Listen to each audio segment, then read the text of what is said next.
ilhas do mar em Portugal fazem, passam, vamos. Diana, minha amiga, que bom te ver aqui. Olha a Horta e o Jardim, começando com Elza Soares.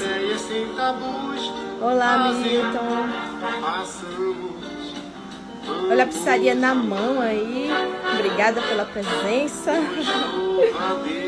Vamos chegando, Sávio.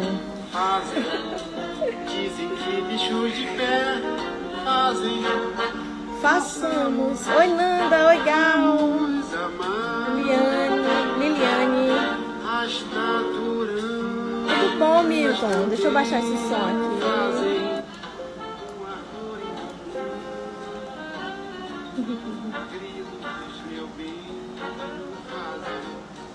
E sem grilo nenhum. Sávio já chegou, ele é pontual, gente. Tô de casa. Oi, Sávio. Tudo Acho que bem? eu tô meio você? azul, né? Parece que eu tô meio azul. Ah, acho que agora a cor voltou ao normal. Meio mutante. É, apareceu logo azul hoje.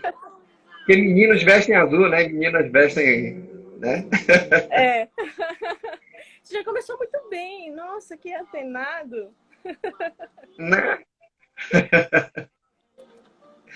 Gente, o tema hoje é maravilhoso. Todo mundo já sabe, né? Todo mundo. Deixa eu tirar aqui o som. Botei Elza Soares. Passamos. Só pra gente entrar no clima. Sim. Olha. Sim. Obrigada mais uma vez, tá, Sávio?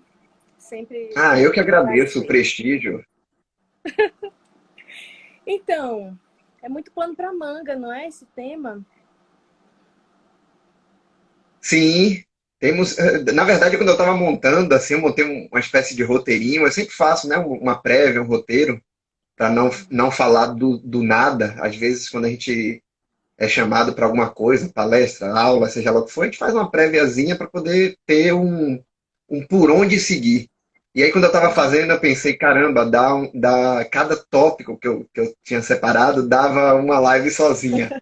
Eu Mas é sempre imagino. bom a gente pegar essa coisa mais geral também, né? Uhum. Então, você tá me ouvindo bem? Porque eu não tô usando fone, tá? Tá tudo bem? Tô ouvindo bem, tô ouvindo bem. Tá me ouvindo bem também? Tô, também. Então, Ah, então. eu já abri, pode mandar ver.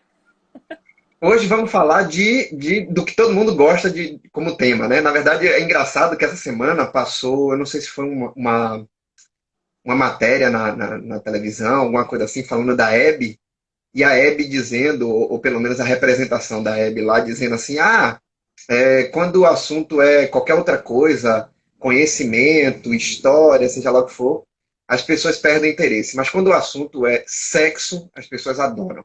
As pessoas ficam fascinadas. Né? Inclusive, as pessoas têm essa relação com o tema, com tudo, né? Se eu começo a dar uma aula sobre história do período colonial, e em um dado momento eu vou falar sobre as relações sexuais no período colonial, parece que as pessoas ficam ainda mais animadas, do tipo, agora o assunto chegou ao que a gente queria. Né? Então, sexualidade é um tema que o pessoal, né, seja lá o que você vai falar, lota a casa, né? Abre a curiosidade da maioria. Né? Uhum. E aí, quando eu ainda estava na graduação, uma das coisas que eu tinha reparado é o quanto que interfere várias conotações, conexões entre as narrativas ficcionais das histórias em quadrinho e o que a gente entende por sexualidades. Né? E aí a gente pode botar até no plural mesmo, sexualidades, porque a maneira que a gente constrói nossas vivências sexuais, basta você pegar a própria história do Brasil, e aí você tem uma maneira de viver a sexualidade no período colonial, uma maneira de viver a sexualidade no período imperial, e uma maneira de viver a sexualidade pós-república. Parece que o que eu estou falando não tem muito sentido, mas quando você vai vendo cada uma dessas narrativas e o que era feito ou não feito, aceito ou não aceito em cada um desses períodos, você vai ver que a maneira de viver as sexualidades, ela muda. E se você parar para pensar ainda de Que sexualidade é essa que estão falando só em um dos períodos, o chamado período da colônia? Que sexualidade é essa que estamos falando? E a gente pensa na sexualidade do colonizador, do colonizado nativo americano e do escravizado, do trazido escravizado africano, nós estamos falando ainda de mais sexualidades.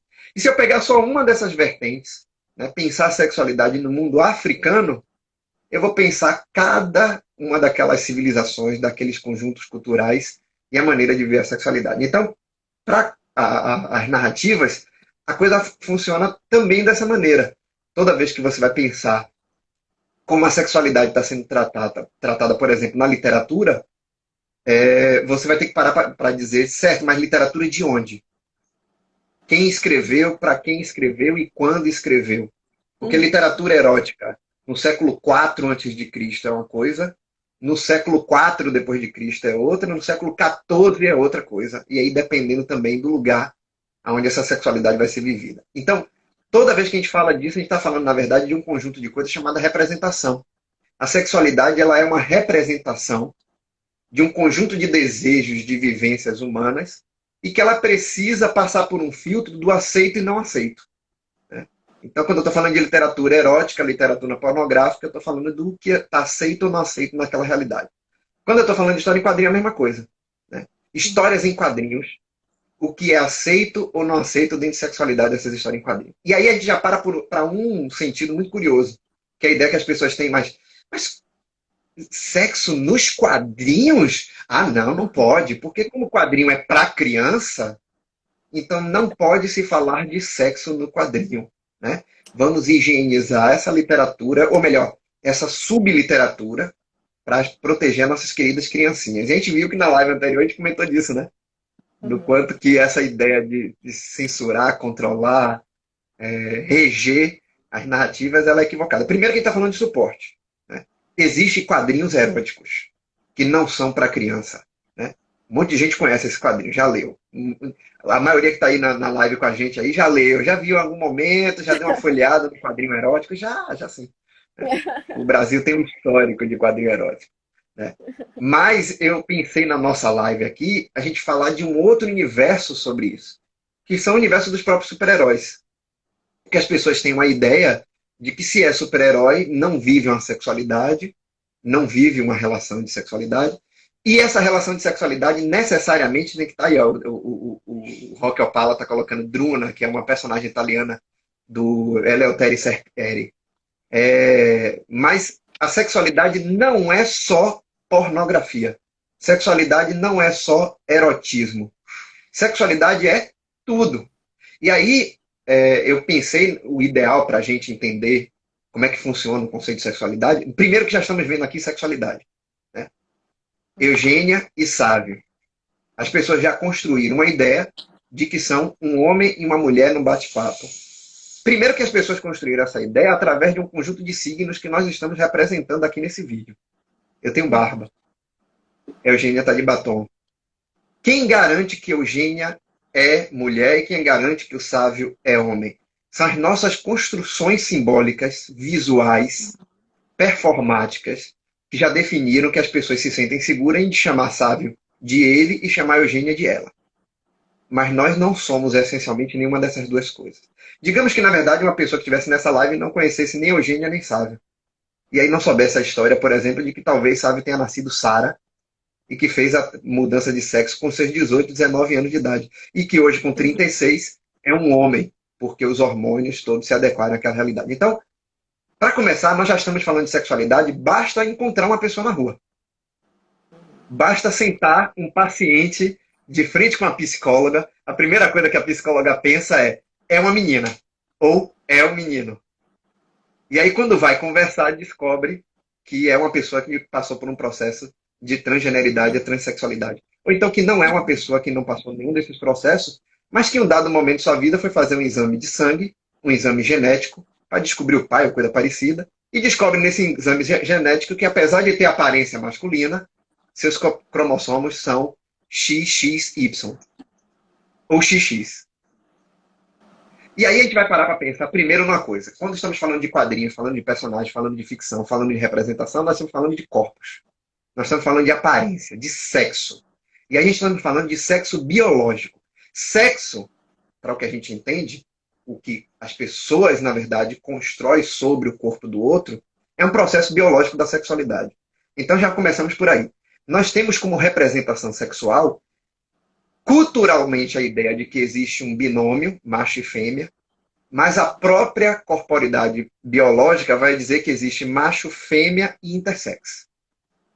E o que é que ele vai dizer isso? Primeiro que a gente constrói a relação biológica equivocadamente através de um ponto só do corpo. Quando eu e Eugênia tivemos 3 anos de idade, 2 anos de idade, eu e Eugênia eram as mesmas coisas, tirando apenas um elemento, a genitália. Né? Isso. Genitália era a única coisa que mudaria a gente. Tirando papai e mamãe que fura a orelha, bota brinco, deixa o cabelo de Eugênia crescer, mas corta o cabelo de Sábio de 3 anos.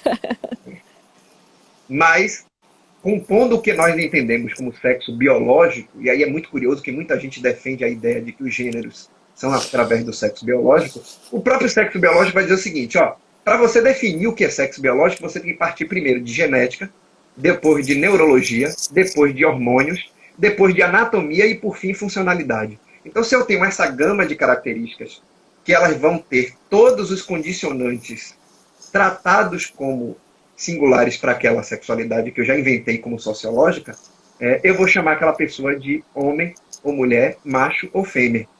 Sendo que, na verdade, a genética não define a neurologia. A genética e a neurologia não são definidas pelos hormônios. E os hormônios não alteram necessariamente todos os elementos da anatomia. E, por fim, não condicionam a sua funcionalidade.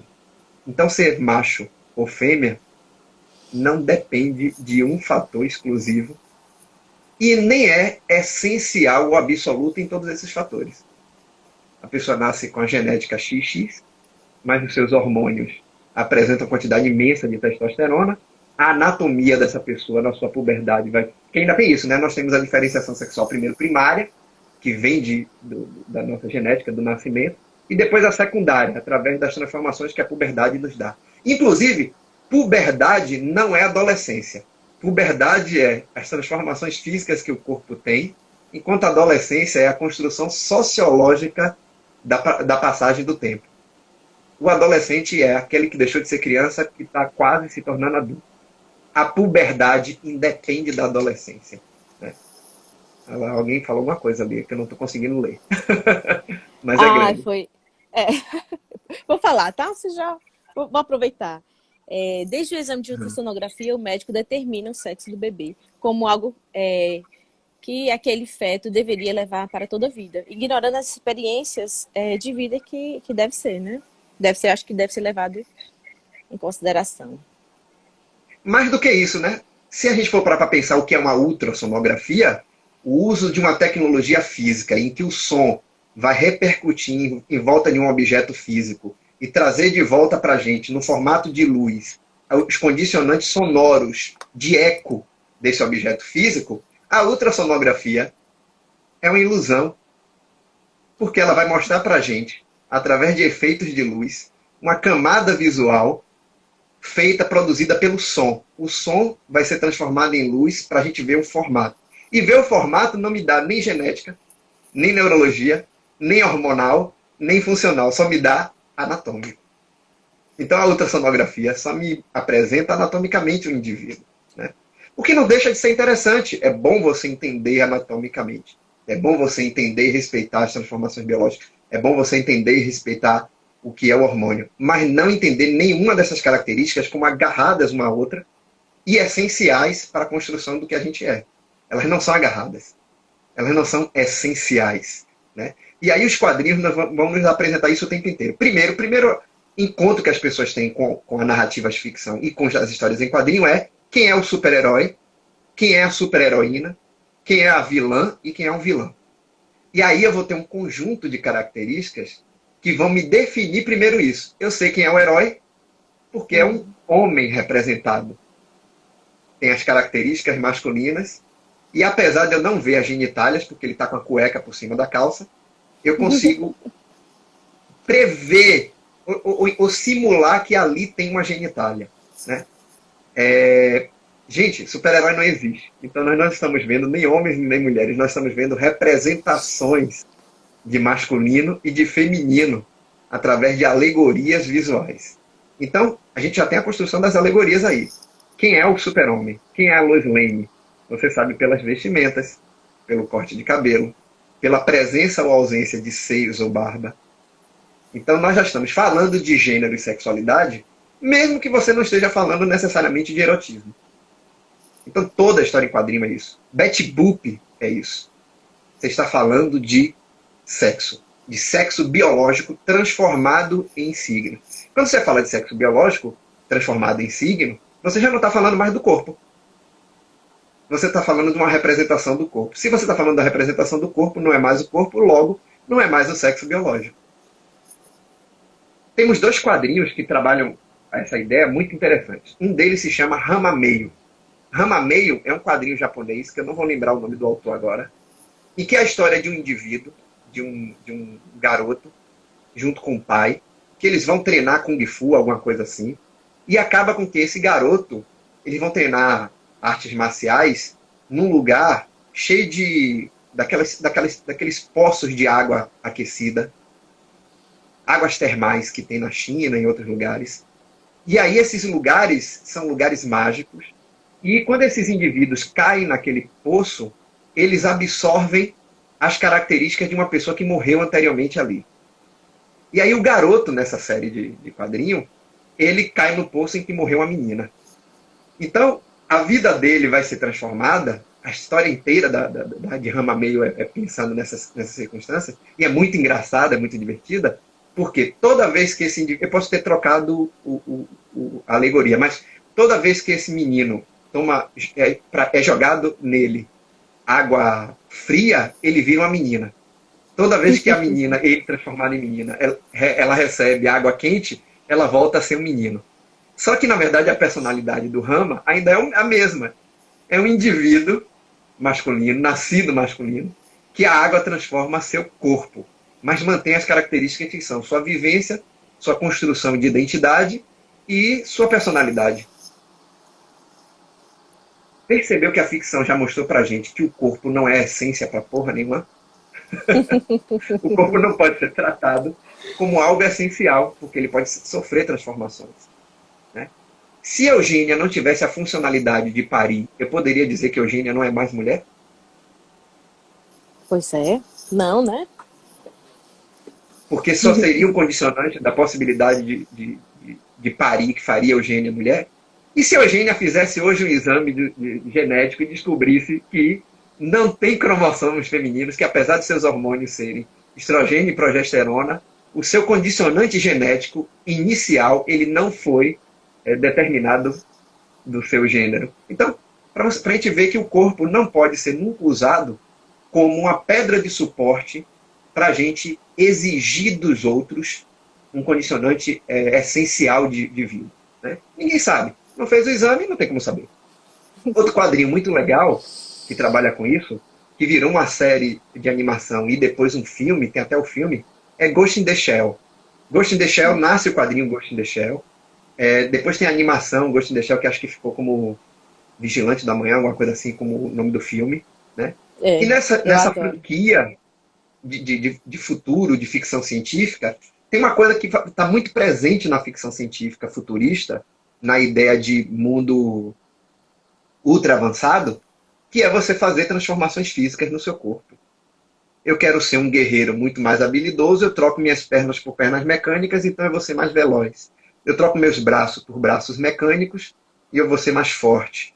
Eu modifico a minha caixa craniana e eu posso salvar as memórias que eu estou vivendo num HD. Então, eu estou transformando o meu corpo dentro da ficção para que ele ganhe elementos simbólicos, ele ganhe potencialidades super-humanas.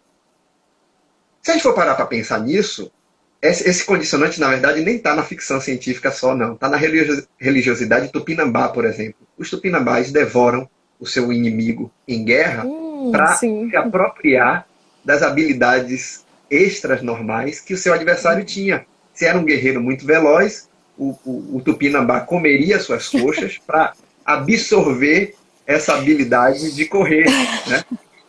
Então, na verdade, nós estamos falando dessas absorções de habilidades e transformações do nosso corpo. Quem toma anabolizante, quem toma remédio, uma pessoa que decida tomar Capitão América tomou anabolizante e ficou fortão.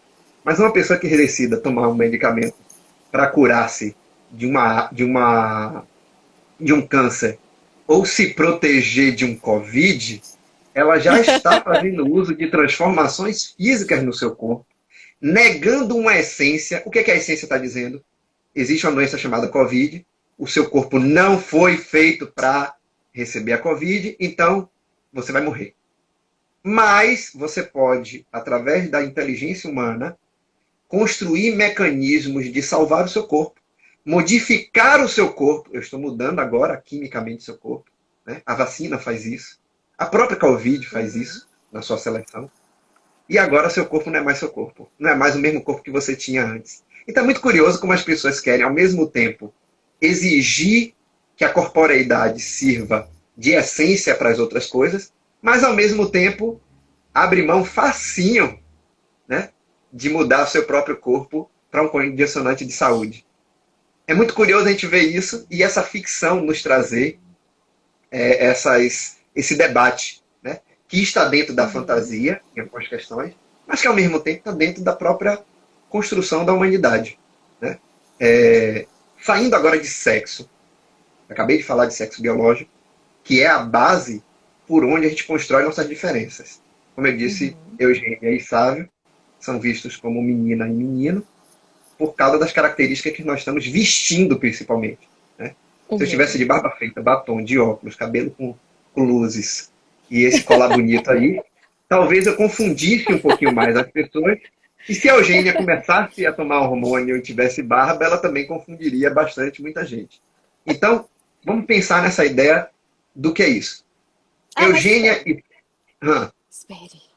Antes que você saia desse assunto... Eu não estou conseguindo mais ler. Parou a conversa minha aqui, não está subindo a sua cara.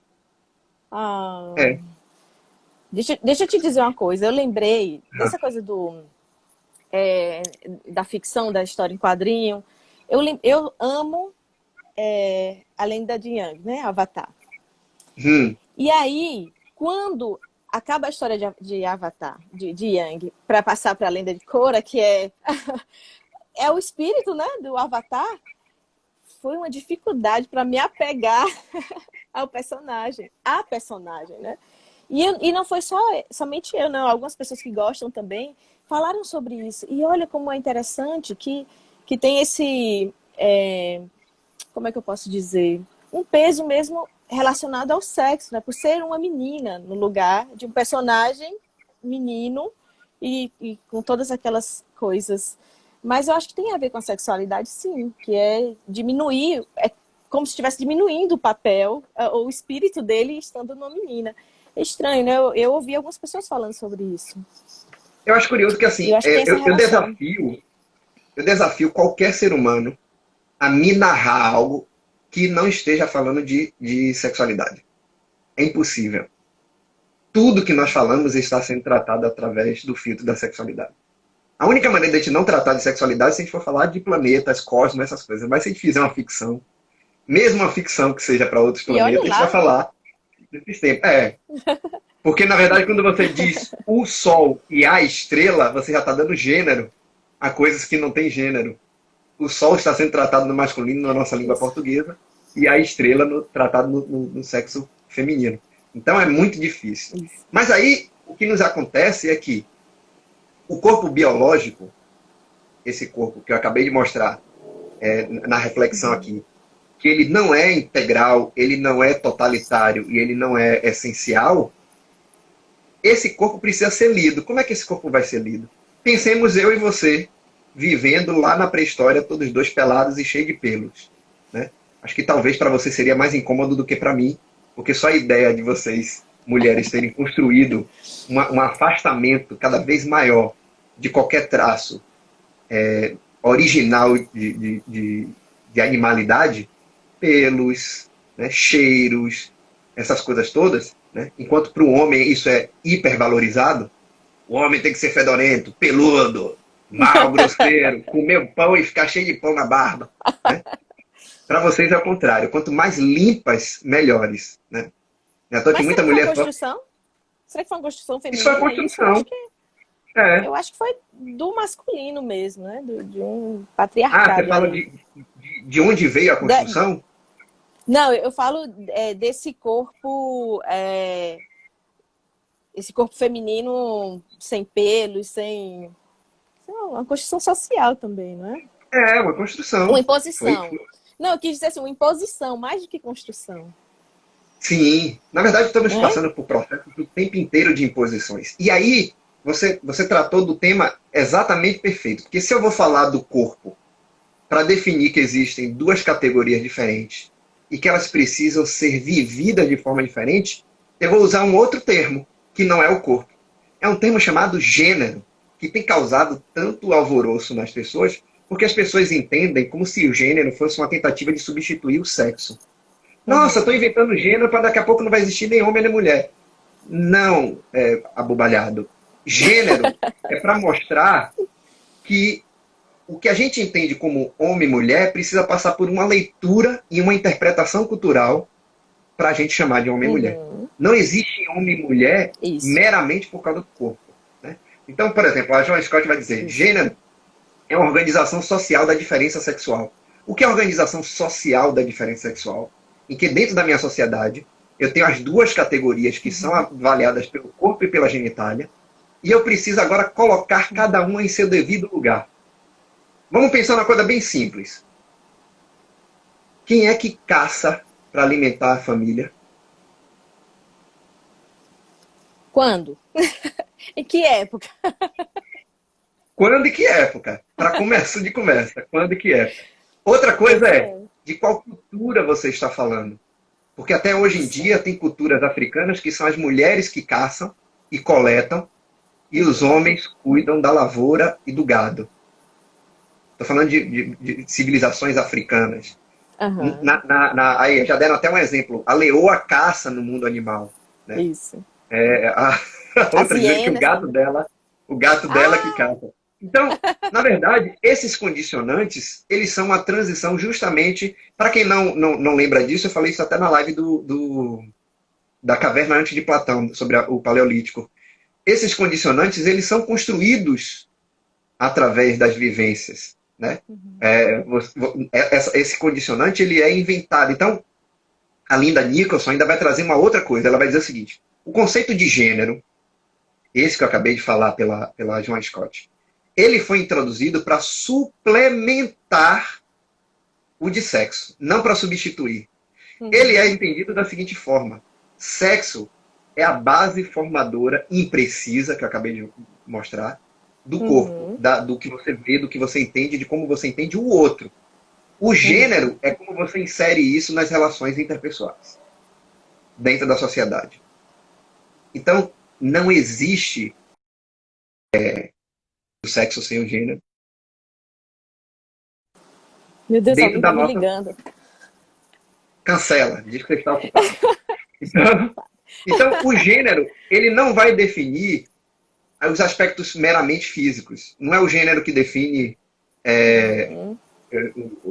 como se Eugênia tem ou não barba. Quem vai definir isso é o conjunto que está atrelado ao corpo. Mas o gênero vai definir que cabelo grande é coisa de menina. Em um dado momento, em uma dada cultura. Então o gênero vai me trazer normas, atitudes e comportamentos. E é por isso que é tão complicado alguns grupos terem essa relação com o gênero. Porque o gênero critica, a interpretação de gênero critica a maneira que a gente deixa desigual a relação entre eu e você. E aí alguns grupos mais reacionários se incomodam com isso, porque isso pode transformar a realidade, já que a gente está falando que o gênero é inventado, é construído socialmente, em cima dos corpos que são construções biológicas. Logo, se eu digo que não há uma necessidade que Sávio tenha que ser forte, malvado e assassino, e que Eugênia tenha que necessariamente ser amorosa, pacífica e procriadora, eu estou colocando em risco qualquer um daquelas determinações culturais de que homem manda em mulher. De que homem é mais forte que mulher. De que tem trabalhos de homens e trabalhos para mulheres. Né? Por isso que os regimes mais reacionários, ortodoxos, abominam a ideia de gênero. Aí o que é que eles fazem com a pessoa que não entende? Eles vão dizer que, ó, as pessoas dizem que gênero é uma coisa inventada, daqui a pouco vão dizer que não existe mais homem e mulher. Ou seja, eles pegam a crítica que eles estão fazendo a um conceito de leitura da realidade e impõem no conceito biologizante da coisa, né? Aí tem alguém que está até comentando sobre isso, né? Sobre a Judith Butler traz, né, no Problemas de Gênero, essa questão dessa identidade estabelecida. Justamente por isso, porque, na verdade, independente dos nossos corpos diferentes, a maneira que nós vamos viver eles de forma desigual é construída através do gênero. E o gênero é uma construção social. Isso. Inclusive, o gênero ainda vai fazer o seguinte, dizer que só existem duas construções, masculino e feminino, né? E a gente vai ver isso, por exemplo, na questão das personagens femininas dos quadrinhos. Eu trabalhei bastante isso com Mulher Maravilha, né? Se estamos falando de gênero, gênero é uma especificidade cultural, né? São processos socioculturais construídos em cima do sexo. Então nós temos agora uma personagem fictícia que ela vai romper com isso. O que ela estava rompendo em 1940? A Mulher Maravilha, em 1940, estava rompendo uma lógica de que os super-heróis eram masculinos e que as personagens femininas eram pares românticos do super-herói. Então, elas são frágeis, elas são vítimas, elas são os alvos dos vilões, e o herói vai salvar elas dessa realidade. A presença da Mulher Maravilha, ela não foi a primeira super-heroína, mas ela foi a que mais se destacou nessa condicionante, né? A presença da Mulher Maravilha vai dizer o contrário. Peraí, 1940. Agora é uma mulher salvando um homem, e o homem, por não ter poderes, superpoderes, ele é o frágil. Então ela já está colocando em xeque a construção de gênero da desigualdade de força, da desigualdade de potencialidades, né? E aí a Mulher Maravilha ainda vai fazer uma outra coisa que vai chocar. Ela vem de uma ilha feita, vivida, só por mulheres, né? E aí se ela está vindo de uma ilha só por mulheres, as ilhas das Amazonas, as Amazonas da Grécia Antiga, nós temos que lembrar o que eram essas Amazonas na Grécia Antiga, na mitologia. Na mitologia, essas Amazonas, elas eram, na verdade, narrativas simbólicas para dizer que vocês, mulheres, vivendo sozinhas, são uma desgraça. Era isso que o grego queria dizer naquela época. Olha, quando mulher está sem homem para governar ela, elas ficam selvagens, elas ficam violentas, elas viram as Amazonas, né? Não à toa que elas, os gregos vão dizer o seguinte, que elas matam as crianças meninos e só criam as meninas. Que elas violentam os homens, seduzem os homens, transam com eles para engravidar, mas que no final matam os homens. Então, se está construindo uma ideia de que as Amazonas são perigosas. Mulheres vivendo sozinhas são perigosas. Governo de mulheres é perigoso. Os romanos vão acrescentar ainda um elemento nessa narrativa. Eles vão dizer assim, elas são tão miseráveis, desgraçadas, que para usar o arco e flecha elas tiram os seios. Por isso que o nome seria Amazon, sem seios. Na verdade, o nome é grego, não tem nada a ver. Amazonas é do grego, não tem nada a ver com o latino. Só que é uma interpretação do latino, né? Para deixar ainda as Amazonas com mais características de agressivas e violentas, né? Elas se mutilam, né? Só que as Amazonas, elas são ressignificadas no quadrinho da Mulher Maravilha. Todas elas são belas, vivem numa ilha separada dos homens, e tudo lá prosperou, sem a presença do desgraçado do ser humano masculino, né? Então essas Amazonas, né, a gente pensa assim, mas isso é ilusório, né, da ficção, isso, as mulheres precisam dos homens, os homens precisam das mulheres e tal. Mas o que está sendo colocado em xeque são os comportamentos, são as vivências, são as ocupações de cargo, né? Em 1941, no quadrinho da Mulher Maravilha. Só que aí, se a gente for parar para pensar, essa ideia de mulheres envolvidas em guerra, a Mulher Maravilha é uma guerreira, é uma amazona, Amazonas são guerreiras, a gente vai ter na região lá na África, o reino do Daomé, uma quantidade de mulheres que são também escolhidas para serem guerreiras. São chamadas Amazonas do Daomé, as guerreiras do Daomé. Ou então as Arrosi, que a tradução seria mais ou menos como nossas mães, que eram uma tropa de elite feitas por mulheres. Porque essas mulheres poderiam ser, essa tropa de elite feita por mulheres, poderiam ser mais aguerridas, teriam a ideia de que estão protegendo filhos. Uhum. Né? De novo, nós estamos construindo mecanismos de gênero. Porque essas mulheres são mais guerreiras porque ela protege seus filhos. Quer dizer, uma leoa é mais guerreira que um leão porque protege os filhotes. Então nós já estamos construindo de novo, não estou dizendo que é melhor ou pior, mas estamos construindo de novo um sentido essencial de comportamento. Né?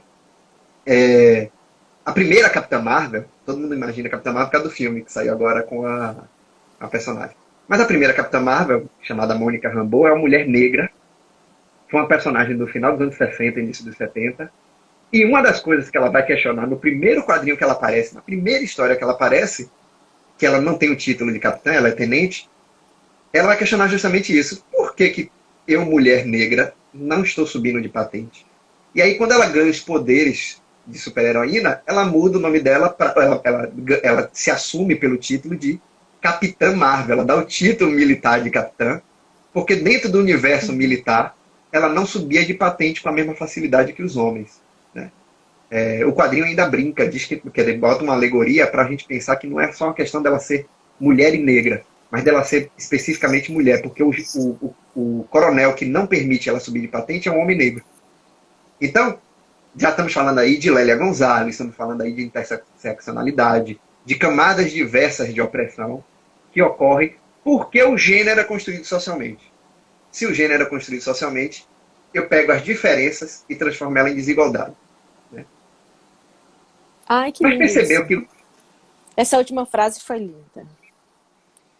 Não, vou voltar a ela depois. Mas você percebeu que eu estou falando de corpo, eu estou falando de representação do corpo e da maneira que a gente constrói o que é masculino e feminino dentro das culturas. Mas hora nenhuma eu falei de sexo. Pois é, não é? Eu não falei de sexo hora nenhuma. Ou melhor, eu não falei de sexo, relações sexuais hora alguma. Eu estou falando aqui exclusivamente de como as bases corporais elas são interpretadas, entendidas, para servir de construção daquilo que a gente chama de masculino e feminino, que não precisa do corpo, vai para além do corpo. Isso. Eu recebi um meme essa semana maravilhoso, que é assim, nossa, se você nasceu menina, se você nasceu menino, a sociedade precisa esconder suas genitálias com roupas, porque as genitálias são coisas assombrosas, mostram que você é menino e menino. Mas aí a gente vai dar uma roupa de uma cor para uma roupa de uma cor para outra, para uma a gente vai dar vestido, para outra a gente vai dar calça, para justamente as pessoas verem que pelas suas roupas elas já estão entendendo qual é a sua genitália, mesmo sem ver sua genitália. Olha como tudo isso é construção social, né? Até porque os escandinavos iriam ficar putos da vida se dissessem para eles, lá no século IV, de que eles não podem usar saia, que saia é coisa de mulher. Com certeza eles iam levantar suas saias e mostrar seus testículos. Né? Então nós teríamos, se a gente fosse confrontar as culturas, diversas dessas situações. Né? Você ia falar alguma coisa, não? Não, mas agora eu quero. Fale. Falar em gênero, é isso mesmo, em gênero. Ideologia de gênero, é bom a gente lembrar que não existe nos estudos das ciências humanas, né? Não existe ideologia de gênero. Foi um termo usado, assim, foi uma sacanagem que fizeram para, como é que pode dizer, sujar tudo que estava sendo construído. E foram os evangélicos que criaram essa história de ideologia de gênero. Não existe ideologia de gênero. Então, na verdade, se a eu gente fosse pensar nas duas palavras, né, é curioso, porque se a gente fosse pensar nas duas palavras, ideologia. Ideologia é tudo, não existe nada fora de ideologia. Né? Tudo é ideologia. A gente conversando numa live é ideologia, a gente trocando ideias é ideologia. Né? Por exemplo, não existe religião sem ideologia. Toda religião é ideológica. Não tem como você separar uma religião de uma ideologia. Né? E, por exemplo, regimes militares, processos militares. Você não tem como ser militar, ou ser institucional, ou ser de certo condicionante político, sem ideologia. Tudo é ideologia. Né? É isso, e é engraçado que essa relação político-religiosa tem tudo a ver com isso, né? Assim, eles falam que são contra ideologias, mas são mais ideológicos possíveis, assim, do pior possível. Isso daí é para confundir as pessoas, porque o que eles constroem? A ideia que eles têm é que a ideologia de gênero vai fazer, como o Anderson colocou ali, a ideia de mamadeira de piroca. Olha como é que eles confundem as pessoas e ganham a conversa, porque ela parece que tem lógica. Só na cabeça de meio doidinho, mas parece que tem lógica. Que é a ideia do seguinte: se eu tenho uma mamadeira em forma de pênis, a criança que colocar aquela mamadeira na boca vai virar homossexual. Porque é um negócio quase como Pokémon, né? Você botou a mamadeira de piroca, a pessoa já gosta de pênis, já faz sexo oral em órgãos genitais masculinos. Isso já cria, numa sociedade que não está tendo acesso às informações sobre o que de verdade é gênero, um assombro. Porque a pessoa diz, meu Deus, é isso que estão estudando na faculdade? Querem transformar as pessoas em gays? Quer dizer, isso também já mostra pra gente que temos uma sociedade conservadora que já fez a hierarquia entre os sexos. Que já tem uma sociedade conservadora que já fez a hierarquia entre as vivências sexuais. Então, essa ideia que eles fazem é justamente um engodo, é uma enganação. Então, ideologia de gênero, maneira, vamos pensar agora a ideologia como eles gostam de pensar. Maneira de impor uma ideia. E isso, gênero? Exatamente. E gênero? O que é gênero? A relação desigual entre masculino e feminino. Então, eu vou lhe dizer uma coisa. Sabe, a única maneira de existir ideologia de gênero que poderia existir, ela se chama machismo. Porque é uma ideologia patriarcal, feita por homens, militares e religiosos, sobre a desigualdade entre homens e mulheres, que precisa o homem estar em cima e a mulher estar embaixo. Então, a ideologia de gênero se chama machismo. A única maneira de a gente combater a ideologia de gênero é através do movimento feminista. Pois é, que inclusive, né, veio, né, com tudo para várias mudanças e que abriu assim, a categoria do humano, né? Assim, as mulheres são incríveis mesmo. Porque nos anos 60, as mulheres, as trans, quem mais, gente? Esqueci. Que teve um movimento GLBTT. Você viu isso? Que era trans? Sim. Então, tudo isso é construído. A gente tem uma construção desses movimentos sociais, né? Começa com GLS, gays, lésbicas e simpatizantes. Só que aí, se a gente for parar para pensar, olha que é uma coisa de gênero, tá pegando até nessa sigla, gay, lésbica, simpatizantes. Eu tenho a categoria primeiro, primordial, que é masculina, gay, depois secundária, lésbica, e terciária, um conjunto de qualquer outra coisa que se encaixa, simpatizante. Né? E aí viram que essa categoria já estava... Ela já era problemática. Então, essas definições, nossa, mas toda hora inventam uma letra nova, esqueçam as letras. O que tem que ser entendido, na verdade, é que essas camadas, elas já mostram a desigualdade. Então, LGBTQI+, ou LGBT, já mostra que tem uma inversão dessas potencialidades. Começa com L, de lésbica, né, gay. E já que a gente está falando de orientação sexual, a gente está falando, na verdade, de identidades de vivências sexuais, né? A Jane Miller, que é uma amiga que tem um crush, amo de paixão, ela até comentou numa live dela, ela fez uma live sobre transexualidade, né? Ela não é cis, mas eu vou explicar o que é isso, né? Ela falou que é um incômodo que se tem no termo orientação sexual. É um termo que geralmente eu prefiro usar, porque a orientação sexual, se a gente pensar a orientação como ordem, orientar qual sexo você vai seguir, realmente esse termo é equivocado, ele é estranho. Mas se a gente pensar a orientação como se fosse o sopro, para onde a bandeira está balançando, para onde a biruta vai quando o vento sopra, né, o sentido do vento, para onde a pipa é levada pelo vento, qual a orientação do vento através da pipa, né, eu vou estar entendendo que aí tem um condicionante dessas relações, que ele não é mais um condicionante nem do corpo, nem do gênero. Ele é um condicionante de quem eu me interesso. Não é pelo que eu sou meramente, é quem eu me interesso e que relação entre quem eu me interesso, ou seja, quem eu tenho atração, quem eu tenho um desejo, né? E isso pode dizer sobre mim. Tá puxando o assunto agora. Tá puxando ou tá puxado? Né? Então, o que nós estamos falando, primeiro agora, é de sexualidade enquanto prática, né? Enquanto vivência sexual. Nós temos, basicamente, mas não totalitária, duas maneiras de viver nossa sexualidade, e essa quarentena nos fez lembrar dessas duas maneiras. A primeira maneira que nós vivemos a sexualidade se chama autoerotismo. A maioria das pessoas conhece pelo nome de masturbação. Autoerotismo é você ter qualquer experiência prazerosa, erótica, através da sua singularidade. Você não precisa do outro. Você não precisa do outro para estar em um ato de prazer. E a outra é socioerotismo, que o nome já está dizendo tudo. É uma relação que eu tenho erótica com o outro.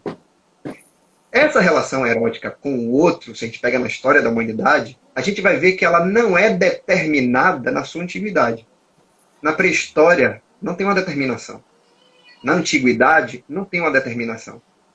O que se tem é que as pessoas querem prazer e têm prazer com a outra pessoa. Seja a outra pessoa quem for. Para o bem e para o mal. Né? Seja uma relação consentida, violenta, seja uma relação com criança. Ou seja, o que a gente está contando aqui não é que a gente está fazendo apologias à pedofilia ou coisa parecida. Mas o que está sendo dito é que essa relação sexual, ela anteriormente, ela não tem definição. Essa definição precisa ser construída pela representação humana, pela maneira da gente pensar a realidade. Quando a gente diz que a gente é contra o abuso de crianças, o que a gente está querendo dizer, você como psicóloga, eu como historiador vou dizer, por conta das histórias todas de violência que essas crianças sofreram através de abusos, papapá. E você vai dizer porque a criança, por esse processo psicológico de transformação da sua psique, uma interrupção do contínuo expectativa que se tem, pode causar problemas para essa criança. Então, uma criança que sofre abuso tem problemas. Como é que a gente combate isso? Através da educação sexual. O que é educação sexual? É mostrar para as pessoas que essas relações, elas são construídas, e se elas são construídas, nós temos que privar pelo melhor para todas as pessoas. Né? Então, contrário ao que a gente vê muita gente conversar, dialogar de que ideologia de gênero, os gays são a favor da pedofilia. Não há relação entre gay e pedofilia. Essa relação, ela é muito mais inventada. Na verdade, se a gente for parar para pensar, qualquer estatística de violência contra a criança, a gente vai ver que as violências contra as crianças são muito mais heteronormativas, feitas por indivíduos membros do ciclo familiar, né? Exato. E numa desigualdade de relações entre adulto e criança. Então nós estamos falando de novo de que o espaço em que essas violências mais acontecem justamente ao contrário a isso. Né? Jéssica está me dando sinais sobre o tempo, mas eu acho que essa live aqui a gente pode, quando ela chegar no tempo, a gente pode parar e continuar fazendo uma segunda parte, né? Hoje mesmo, sem precisar. Sim. No caso, a gente daria duas na mesma noite. Vamos dar duas numa noite só. Vamos dar duas. Combinado. Só o tempo então, de essa orientação. Tá? Só pronto, o tempo de salvar. Pronto, combinado. Fazendo no seu, né? Fazendo no seu justamente porque salva no seu. O Instagram tá zangado comigo. Então, eu falei de corpo. Quando eu falei de corpo, eu falei de processo biológico. Quando eu falei de gênero, eu falei de processo sociocultural. Isso. E agora eu estou falando de orientação sexual, que é um outro processo. Qual é esse outro processo de orientação sexual? É um processo chamado processo psicológico. Aí é mais a sua área, onde você vereda, muito mais do que eu, porque é o processo justamente onde a construção mental do prazer, do desejo, ele vai ser exercitado e construído. Né? E aí, quem sou eu para falar na frente de Eugênia do quanto que nós construímos nossos processos psicológicos? A psicologia humana é mais inventada pela mente humana do que fruto de uma biologização. Nós não temos o raciocínio, o pensamento, a fantasia, a construção da filosofia, a religiosidade, a hierarquia militar, o conceito de guerra e paz. Isso não é dado para a gente pela biologia. O corpo não nos dá isso. O corpo, na verdade, nos dá um HD vazio que a gente vai preencher de aplicativos. E esses aplicativos são inseridos na nossa cabeça à medida que a gente faz esses processos cognitivos de valor do que a gente tem de desejo, como a gente expressa nosso comportamento, os processos afetivos, nossas emoções. Então a gente vai ver que essas vivências, elas permitem cada vez mais, desde a sua origem, uma pluralidade de sexualidade. E não a heteronormatividade. Inclusive, a heteronormatividade é mais inventada do que todas as outras. Porque ela precisa de condicionantes políticos, ideológicos, religiosos, para se manter. Isso. E não de um debate aberto e franco sobre essa vivência. Então vamos pensar alguns heróis que passaram por esse processo. Primeiro, Estrela Polar, que casou, acho que em 2013 agora. A Marvel resolveu casar o personagem. E numa espécie de batalha industrial, a rival da Marvel, a DC Comics, pegou um personagem dela que ele estava esquecido, que é um Lanterna Verde Alan Scott. Não o Lanterna Verde que a gente conhece, esqueci o nome do homem agora. Mas um Lanterna Verde da década de 40, que estava lá esquecido, ninguém nem lembrava do cara. E aí, já que a empresa resolveu casar um personagem gay, né, essa outra empresa pensou, vamos agora colocar um personagem polêmico, a gente vai dizer que o Lanterna Verde é gay. E aí, olha como o empresariado é descarado, né? O Lanterna Verde é gay, todo mundo pensa logo nos outros todos Lanterna Verde. E aí eles vão dizer, não, é o Alan Scott, é aquele Lanterna Verde da década de 40 que a gente nem usava mais nos quadrinhos. Ou seja, a gente não está mexendo com os brios do Lanterna Verde principal, nem com os brios do Lanterna Verde, o John Stewart, o negro, nem com outro Lanterna. A gente está, na verdade, usando um produto que estava na gaveta guardado para a gente transformar ele em pink money. O que é pink money? Ganhar dinheiro em cima dos movimentos ativistas, né?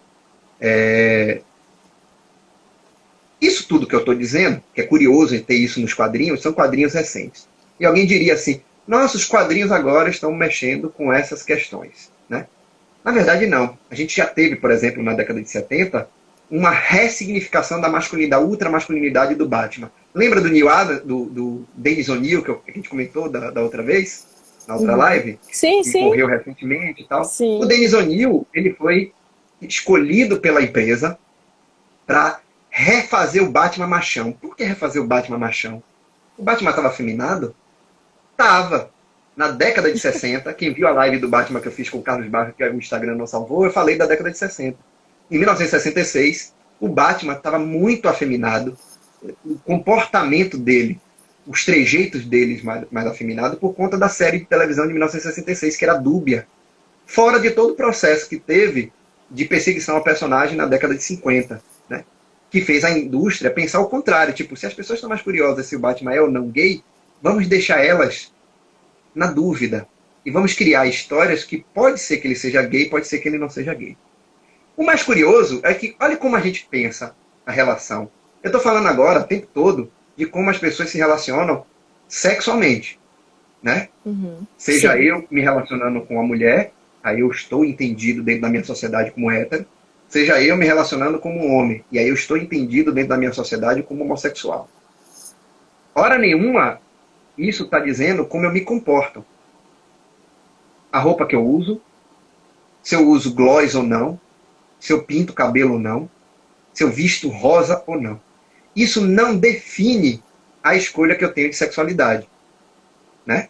Eu posso ser um personagem ultramasculino, eu posso ser uma pessoa ultramasculina e me relacionar com outro homem ultramasculino. Eu não preciso construir... Aí, o que acontece é que o preconceito constrói a ideia de que há uma necessidade de que se tenha a mulher na relação, ou o homem na relação quando é a relação lésbica, né? Tudo isso parte do pressuposto de que existe uma norma. Qual é a norma? Homem e mulher. É uma norma hétero. E que ela precisa ser absorvida pela homoafetividade. O que não é necessariamente uma verdade. Ou melhor, não é uma verdade, né? As vivências sexuais independem do fenótipo, do arquétipo, do comportamental, né? Então você pode ter... O Anderson está falando do Shun, que é um cavaleiro do Zodíaco, que era afeminado, vestia rosa, a sua armadura era de uma personagem da mitologia grega feminina, né? Era a Andrômeda, que foi amarrada ou acorrentada numa pedra para servir de sacrifício para um monstro, e aí Teseu ou Perseu, eu sempre esqueço o nome do herói grego, vai salvá-la. Tudo isso a gente está falando de gênero e sexualidade.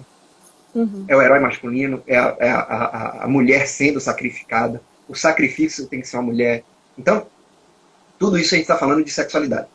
Quando essas questões vieram a público, tipo, vamos casar o Lanterna Verde, ou vamos casar o Estrela Polar, Lanterna Verde se tornou gay, O que é que as pessoas pensaram? Nossa, que engraçado, agora os heróis têm gays nos heróis. E aí, a Rede Globo, através de um programa, que é aquele programa fantástico que passa nos domingos, fez uma matéria sobre os personagens serem gays. Olhe como as pessoas pensam que é a relação homoerótica, homoafetiva, homossexual. A matéria no Fantástico começa com a banda Village People cantando a IMCA. IMCA, que é um hino para os movimentos gays da década de 70, óbvio, mas que não é necessariamente uma música que todo gay gosta. Você não pode chegar para qualquer homem homossexual e perguntar: nossa, se veste de rosa, usa salto alto e gosta da Beyoncé? Que ele pode dizer: não, eu gosto do Iron Maiden. Isso. E ainda assim ele continua se relacionando com pessoas do mesmo sexo. Isso. E aí a televisão resolveu fazer uma coisa ainda mais gafe de todas.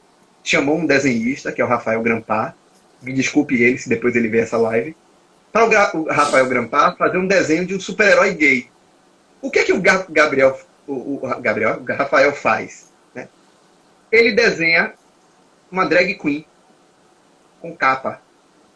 É um negócio espalhafatoso, cheio de penas, colorido, meia calça, calcinha enfiada e salto alto. Isso não é orientação sexual. Isso é comportamento, representação de sexualidade. Isso é uma outra categoria que vai estar muito mais atrelada a gênero do que a sexo. Porque, imagine uma situação. Zezinho, muito ignorante, se apaixona por Amanda, que não tenha nenhuma Amanda, que achando que eu estou usando ela, e que, em um dado momento, ele descobre que antes dos 16 anos, Amanda era Amando. E aí ele não quer mais amar Amanda, porque Amanda era Amando, e Amando do Satanás, ele resolve botar na cabeça de que Amanda deixou de ser Amanda. Né? A confusão é construída porque na cabeça desse indivíduo, mesmo ele tendo amado Amanda, e Amanda amada por ele ser uma mulher, passando por todo o processo de construção do corpo para ser uma mulher, esse indivíduo está questionando se ele ainda é hétero ou homo. Primeiro que ele já fez uma hierarquia, de que um é melhor que o outro. Hétero é melhor que homo. Homo é sujo, é feio, é inferior. Ele é menos homem por ser homo. Né? Já está construído dessa maneira. E a outra é a ideia... mudar cavaleiro de sexo. E existe ainda outra ideia de que... Imagine se fosse o contrário. Se fosse o super-herói que, na hora de se transformar, é um cara, ele tira a espada e vai cair, né? Vai. Vai cair? Tem 2 minutinhos. Então, gente, a gente volta, né? Volta. Caso encerre aqui, calma. A gente vai tomar uma água de 5 minutos, caso encerre. E é o tempo até que vocês chamam mais gente para participar, porque eu ainda vou terminar esse quesito. Mas voltemos. Quando essa confusão está estabelecida dentro da cabeça do indivíduo, ele está, na verdade, confundindo todas as questões. Ele está confundindo o gênero com sexualidade, isso, com vivência de sexo, com comportamento. Né? Primeiro que Amanda, se ela fez a transição, ela é Amanda. Né? E independe se você está procurando saber se ela mantém ou não sua genitália, ela é Amanda. Porque os signos que lhe fizeram se encantar por Amanda são os signos femininos. Logo, o que caracteriza o interesse que você tem no outro são esses signos femininos. Logo, você é hétero. Né? Mas Amanda era Amando. Amanda era Amando, mas não é mais. Assim como Amanda já foi criança. E você não está transando com a Amanda de 40 anos pensando que Amanda já teve 4 e pensando na beirada da cama, será que eu sou pedófilo ou não? Amanda já teve 4 anos de idade. Se você não está pensando a relação da essência e do tempo na construção do que é Amanda, na sua transição de corpo, por que diabos para você é tão importante Amanda ter sido Amando ou não ter sido Amando? Para você amar Amanda. Então, na verdade, tudo isso faz parte da construção que nós temos de desigualdade com essas relações de gênero e sexualidade. O que vai definir o indivíduo odiar ou não Amanda ou descobrir que Amanda era Amando, na verdade,